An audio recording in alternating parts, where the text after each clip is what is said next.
Welcome to Financial Minds Meet the Experts. I'm Jamie Agostino, your host. On this show, we're joined by financial industry experts to talk about topics, trends, and themes that credit union professionals need to know about. Today on Financial Minds Meet the Experts, we are talking with Anita Fonner, Senior Implementation Coordinator for Vizo Financial. Before we get started, Anita, would you mind telling our listeners a little bit about yourself? Yeah, sure. As Jamie said, am the senior implementation coordinator. I've worked for the corporate for 22 years, going on 23 years, and I've worked in a lot of different areas within the organization. I spent a lot of time in the payments area, in the member support area, call center, operations, and also have worked quite a bit in the administration area, working with the board and the different committees, supervisory committee, credit committee. So I've been a little bit of everywhere. All right. Well, welcome. So tell me, can you tell me just a little bit about what the implementation team is responsible for? Yeah, that's a good question. The high level of what we do, we are responsible for implementing and managing the new services that credit unions um, sign agreements for. So basically the payment services, your share drafts, your ACH, your positive pay, your capture service, all the payment services. We're responsible for getting those projects on the schedule, coordinating training with any credit union, personnel, taking care of any billing changes or setup configurations, paperwork, documentation. So basically, we see from the time that the contract is executed through the date that the credit union is ready to go live, then we typically have about 2 weeks or so where we kind of just hang on to the credit union just to make sure everything's okay before we pass them off to our operations and support teams who do a great job taking care of them. All right. We also do a lot of work with conversion projects. I feel like we do probably more than that than ever, right now, especially these days.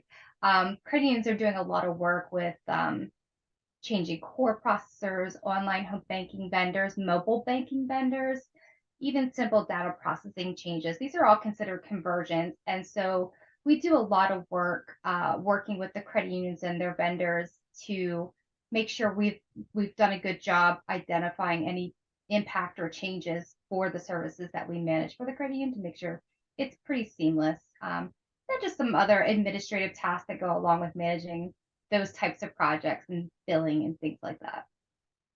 All right. Well, you mentioned here conversions, due to changes or enhancements to the credit union's processes or their systems. How often are those occurring? All the time, All all the the time. We have a project docket, for lack of a better term, where we're constantly cycling through credit unions projects on a recurring schedule. Well, not recurring, but a rolling schedule. So, credit unions will tell us about their conversion projects, and it's a long and tedious process at times, and it's important that we keep ourselves organized. So, making sure we have everything documented, organized, and scheduled well is key. So during any quarter, we could probably work on, 20 to 25 just conversion projects. Wow.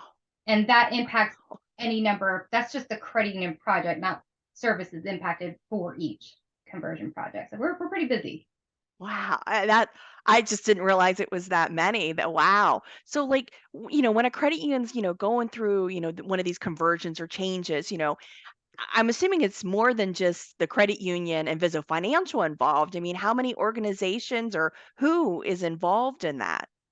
Yeah, that's part of the fun with these projects is kind of figuring out based on the services that the credit union kind of is using with us at the corporate, what type of conversion they're undergoing, who all gets involved. So we have this process that's pretty sleek these days. We've got it down to a science, but we'll assess and analyze the services and determine what we think will need, who we think will need to be involved. But typically, on average, anyway, it's the credit union, their vendor, whoever the processor is that they're converting. So if it's a core provider, whoever that new core provider is, they need to be involved. A lot of times, the provider that they're leaving or migrating from may or may not be involved less when we're working through the project anyway.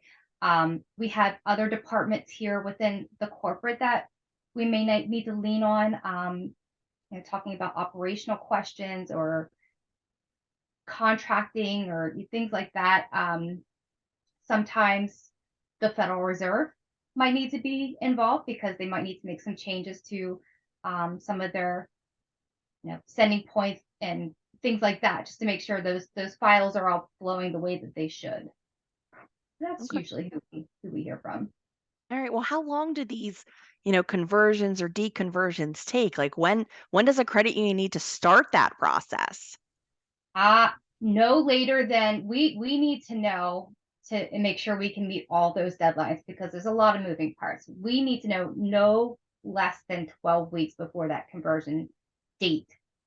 So if they're converting in May, beginning of May as an example, we need to know like that first week of February at the latest to make sure we get everyone, we can review the services, we can make sure we've got a call scheduled so we can talk about the implications of the conversion project. And then that we have enough time to do any testing, um, configuration changes, scheduling resources. We are juggling a lot of projects at the same time. As you can imagine, the beginning of the month and beginning of a quarter, that's a hot time for these types of conversions. Yeah. So we get pretty busy that time of the year. Wow. Well, I mean, obviously, you've gone through several of these with credit unions. Do you have any, tricks or tips to share with credit unions to kind of make this process easier for them? They do generally go really well, and I think that has a lot to do with just having good documentation, being organized, and just constantly communicating. We can be very nimble and very flexible as long as we know what's happening. Um, it's when we don't receive information or timely information, things can get a little bit interesting. But we pull it off. We can pull off some miracles, but we don't prefer to work off that type of way. But we can perform miracles. All right. Any final thoughts for our listeners about implementations or conversions or anything of that nature?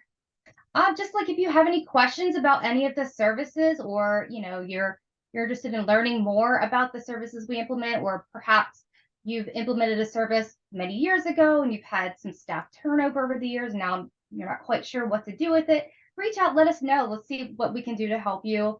Get comfortable with that service if you're not otherwise comfortable. All right.